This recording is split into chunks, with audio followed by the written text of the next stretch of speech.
नमस्कार. नाटक, चित्रपट तसेच मालिकांमध्ये भूमिका साकारत प्रेक्षकांचे निखळ मनोरंजन करणारे मराठमोळे अभिनेते किरण माने यांच्यावर नुकतंच ऐन गुढीपाडव्याला दुःखाचा डोंगर कोसळला आहे. त्यांच्या अगदी जवळच्या व्यक्तीने या जगाचा अखेरचा निरोप घेतला. चला तर मग जाणून घेऊयात कोण आहे ते स्पेशल व्यक्ती व काय आहे संपूर्ण माहिती. पण तत्पूर्वी वायन मराठी न्यूज या चॅनलला नक्की सबस्क्राईब करा, जेणेकरून मनोरंजन विश्वातील नवनवीन घडामोडी तुमच्यापर्यंत सर्वात आधी पोहोचत राहतील.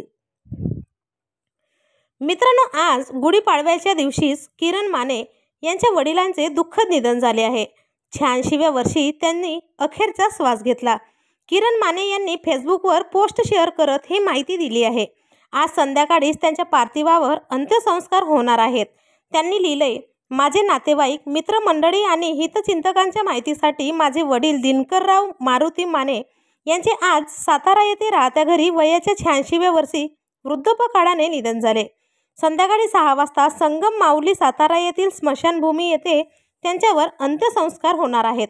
तर आपल्या चॅनलच्या परिवारातर्फे किरण माने यांच्या वडिलांना भावपूर्ण श्रद्धांजली.